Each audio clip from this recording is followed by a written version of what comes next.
Hello আমার দুষ্টু মিষ্টি বন্ধুরা, কেমন আছো তোমরা? আশা করি ভালোই আছো। আশা করি আজকের গল্পটা শুনলে আমি গ্যারেন্টি দিয়ে তোমাদের বলতে পারি পানি চলে আসবে। তাই বন্ধুরা, পায়ে ধরে বলি, আজকের ভিডিওটা শুরু থেকে শেষ পর্যন্ত দেখো। গল্পটি শেষ পর্যন্ত শোনার জন্য তোমাদের কাছে আমার বিশেষ অনুরোধ রইল। আমার নাম বিপুল। আমি কলেজের লাস্ট সেমেস্টারে পড়ি। আমি আমার বাবা ও মার সাথে থাকি। আমার মামির নাম সুমনা। মামি সম্পর্কে বেশি জানা না থাকলেও এতটুকু বলতে পারি যে গায়ের রং ফর্সা, চোখ দুটি অপরূপ এবং বিশাল এক গুণের অধিকারী। বয়স ৩০ বছর হবে। কাহিনী শুরু হয় আমার সেমিস্টার পরীক্ষা শেষ হওয়ার পর থেকে। সেমিস্টার পরীক্ষা শেষ হওয়ার পরে মামা মামি তাদের বাড়িতে যেতে বলে।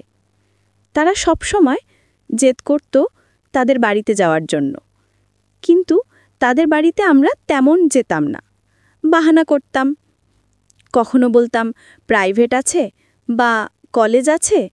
এখন পরীক্ষা শেষ হয়ে যাওয়ায় আর কোনো বাহানা দিতে পারিনি, তাই আমি আর মা চলে যাই মামার বাড়িতে। আমার বাড়ি থেকে মামার বাড়িও বেশি দূরে না, ৩০ মিনিট লাগে গাড়ি দিয়ে যেতে। মামা দিনমজুর, তাদের একটি ছোট্ট মেয়ে আছে, ক্লাসে 3তে পড়ে। মামা ও মাম অনেক আদর আপ্যায়ন করত আমাদের। আর্থিক অনটন থাকলেও ভালো ভালো রান্না করে খাওয়াতো। তখন গ্রীষ্মের দিন ছিল, তাই মাম সবসময় শাড়ি পরত। আমি কখনো মামিকে খারাপ নজরে দেখিনি, কিন্তু মামি যখন শাড়ি পরত তখন মামির স্পষ্ট বোঝা যেত যেন এখনই বেরিয়ে আসবে। তা থেকে আমি মামির প্রতি ধীরে ধীরে কল্পনা করতে থাকি। তাদের ঘরে কোনো ডাইনিং টেবিল ছিল না। পাকা ফ্লোরে বসেই ভাত খেত সবাই। আমি যখন ভাত খেতে বসি তখন মামি নুয়ে নুয়ে ভাত, ডাল ইত্যাদি পরিবেশন করছিল। মামিকে দেখে আমি অস্থির হয়ে উঠি। আমি এক নাগাড়ে মামির দিকে তাকিয়েই রইলাম, কিন্তু কাউকে বুঝতে দিলাম না, কারণ পাশে মা এবং মামাও ছিল। কোনো রকমভাবে নিজেকে কন্ট্রোল করে খাবার শেষ করলাম। খাবার শেষ করে আমি ফোন চালাতে চালাতে ভাবতে লাগলাম মামির কথা। মা আর মাম মিলে বাসন ও কাপড় পরিষ্কার করতে লাগলো। মামাও কাজে চলে গেল, ছোট বোনটা চলে গেল স্কুলে। দুপুর গড়াতেই সবাই স্নান করে ঘুমিয়ে পড়লাম। টানা 3 ঘন্টা ঘুমের পর চোখ খুলে দেখি মা পাশের বাড়িতে ঘুরতে গেছে এবং মামি টিভি দেখছে। তখন বাজে বিকেল 5টা। বুঝলাম যে সবার দুপুরের খাওয়া দাওয়া শেষ, শুধু আমিই বাকি। আমি ঘুম থেকে উঠে গেছি দেখে মামি বলে ওঠে খাবারের কথা। আমি বসে পড়ি খেতে। খেতে বসে আমার মনে পড়ে যায় সকালের কথা। তাই আমি মামির দিকে না দেখার আপ্রাণ চেষ্টা করতে থাকি। ভেবেছিলাম মামি একটু ভালো শাড়ি পরবে, কিন্তু যা ভাবলাম তার পুরো উল্টো হলো। মাম সকালের তুলনায় আরও বেশি বেসামাল ছিল, কিন্তু নিজেকে আটকালাম। যাই হোক, ঘরে আমি আর মাম একা থাকায় বিনা কোনো লজ্জায় আমি তাকিয়ে রইলাম, ভয় হওয়া সত্ত্বেও। আচমকা আমি বুঝতে পারি যে মামি কিছু একটা বুঝে ফেলেছে। মামি আমাকে দেখতে কিন্তু আশ্চর্যের বিষয়ে যে বোঝার সত্ত্বেও মামি দুষ্টুমির নজরে আমার দিকে তাকিয়ে থাকলো কিছুক্ষণ। এইভাবেই 3 দিন কেটে যায়। মামিলে সব কাণ্ড দেখে অনেক ইচ্ছে হতো, কিন্তু মামার বাড়িতে থাকায় পারলাম না, যদি কেউ দেখে ফেলে। যেহেতু মামা দিনমজুর ছিল, আর্থিক অবস্থাও তেমন ভালো ছিল না, তাই তাদের ঘরে শুধু একটা মাত্রই খাট ছিল। খাটে সবাই ঘুমাতে পারবে না বলে রাতে আমি, মা এবং ছোট বোন খাটে ঘুমাতাম, এবং অন্যদিকে মামা মামি মাটিতে ঘুমাতো বিছানা করে। মোটামুটি 3 দিন মামার বাড়িতে থেকে এবার যাওয়ার পালা। যাওয়ার কথা আগে থেকে না বলায় মামা মামি হঠাৎ চমকে ওঠে। আরও 1-2 দিন থেকে যাও, বাড়িতে তো তেমন কোনো কাজ নেই। মা বলল বিপুলের বাবা বাড়িতে একা, রান্না বান্নাও তেমন করতে পারেন না।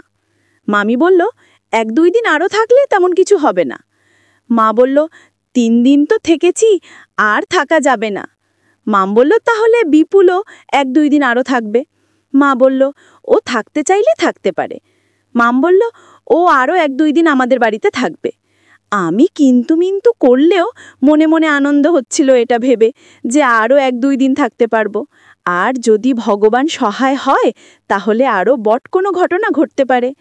এই ভেবে ভেবে আমি মনে মনে অনেক খুশি হলাম। সন্ধে নাগাদ মা বাড়িতে চলে গেল।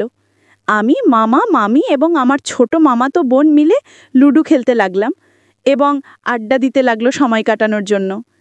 এমন অবস্থাতেও বারবার চোখ মামির দিকেই যাচ্ছিল। মামিও আমার দিকে তাকাচ্ছিল। রাত 12টা নাগাদ আমরা খাবার দাবার শেষ করে ঘুমতে গেলাম। আজ মা না থাকায় আমি আর ছোট বোন খাটে শুয়ে পড়লাম। মামা মাটিতে বিছানা করে শুলো, কিন্তু কিছুক্ষণ পরেই বুঝতে পারলাম যে মামা অসুস্থতার বাহানা দিয়ে খাটে শুয়ে পড়ল। এটা জেনে আমি মনে মনে অনেক খুশি হয়েছিলাম, কিন্তু এই খুশি বেশিক্ষণ রইল না, কারণ আমার আর মামির মাঝখানে ছোট বোন শুয়েছে বলে আমার সব আশা ভেঙে গেল। যাই হোক, এটাই স্বাভাবিক। এসব কথা ভাবতে ভাবতে কখন যে ঘুম লেগে গেল বুঝতেই পারলাম না। আধরাতে একটা আশ্চর্যকর বিষয়, রাত প্রায় 3টে নাগাদ আমার হঠাৎ ঘুম ভেঙে গেল। উঠে দেখলাম যে ছোট বোন আমার আর মামের মাঝখানে নেই, উল্টো মাম আমার আর ছোট বোনের মাঝখানে শুয়ে আছি। কিছুই বুঝলাম না, তবে মনে মনে অনেক খুশি হলাম। তারপর আনন্দে আমার শক্ত হয়ে উঠেছিল, আর কিছু না ভেবেই ধরলাম। কিন্তু কেন জানি আমার সন্দেহ হচ্ছিল যে মামি এখনো জেগে আছে, তাই ভয়ে কিছু না বলে শুয়ে পড়লাম। পরের দিন সকালে উঠে আমি মামির চোখে চোখ মিলাতে পারছি না। আমি আড়াল হয়ে থাকার চেষ্টা করছিলাম, কিন্তু মামি আমার দিকে দুষ্টু চোখে তাকাতে থাকে। এটা দেখে আমি বুঝতে পারি যে আমার মামোর মনে কিছু একটা চলছে। গতকাল রাতে নিশ্চয়ই মামি জেগেছিল আর সবকিছু বুঝতে পেরেছিল, কিন্তু এটা জেনে আমি খুশি হব না ভয় পাবো সেটা ভেবে পাচ্ছিলাম না। সকালের খাবার শুরু হলো। অন্যান্য দিনের মতো আজকেও আমি মামির দিকে দেখার চেষ্টা করছিলাম, কিন্তু দেখার সাহস পাচ্ছিলাম না। মামি আমার দিকে তাকিয়ে রইল আর মুচকি মুচকি হাসতে লাগে। খাবার শেষ হওয়া মাত্রই মামা কাজে চলে গেল এবং ছোট বোনটি স্কুলে চলে গেল। এভাবে কিছুক্ষণ পর ঠিক দুপুর 1টা নাগাদ মামি স্নান করতে গেল।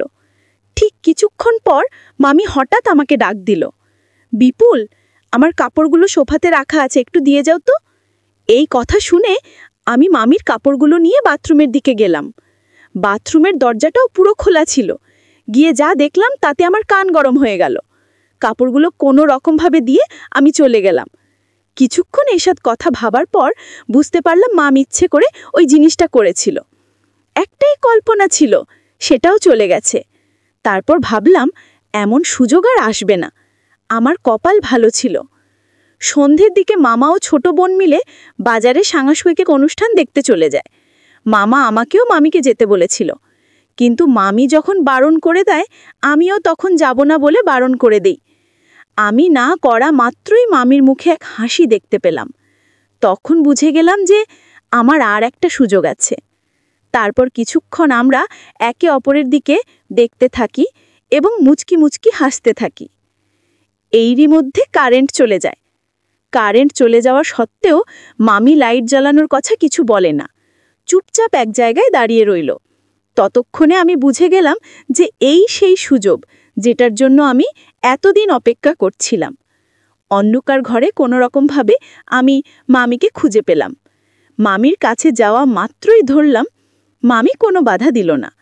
এভাবে কিছুক্ষণ পর মাম রেগে উঠে গিয়ে টর্চ ও লাইটটা জ্বালিয়ে দেয়। এটা জ্বালা মাত্রই আমি প্রথম মামিকে স্পষ্ট দেখতে পেলাম। মামির মুখ দেখে বোঝা যাচ্ছিল যে মামি পাগল পাগল হয়ে আছে। আমরা দুজনেই চুপ, কোনো রকম কথা বলছি না।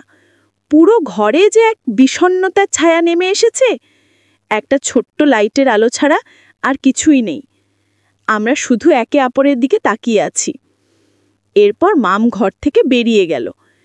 এটা দেখে আমি আশ্চর্য হলাম এবং তাড়াতাড়ি ঘর থেকে বেরিয়ে মামিকে খুঁজতে লাগলাম, কিন্তু অন্ধকার থাকার কারণে পেলাম না। মনে দুঃখ ও ভয় নিয়ে আবার ঘরে ফিরে এলাম। আর ভাবতে লাগলাম, এখন কি হলো আমার সাথে? যদি মামি মামাকে সব কথা বলে দেয়। এসব কথা ভাবতে ভাবতে কিছুক্ষণ পর হঠাৎ কারেন্ট এসে পড়ল। কারেন্ট আসার কিছুক্ষণ পরই মামিও ঘরে চলে এলো। মামির সাথে মামা এবং ছোট বোনটাও এসে পড়ল। এটা দেখে আমি ভয় পেয়ে গেলাম যে মাম বোধহয় মামাকে কিছু একটা বলে দিয়েছে। এই ভেবে আমার ভয়ে পুরো শরীর ঠান্ডা হয়ে গেল। তখনই মামা আমার পাশে এসে বসল।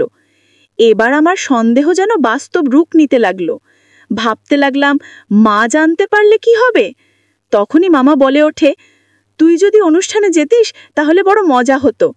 মামার এই কথাগুলো শুনে আমি একটু হাঁপ ছেড়ে বাঁচলাম।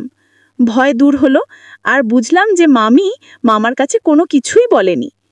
আমি বললাম, শরীরটা ভালো লাগছিল না, তাই যেতে মন করছিল না। মামা বলল, যাই হোক, এই দেখ তোদের জন্য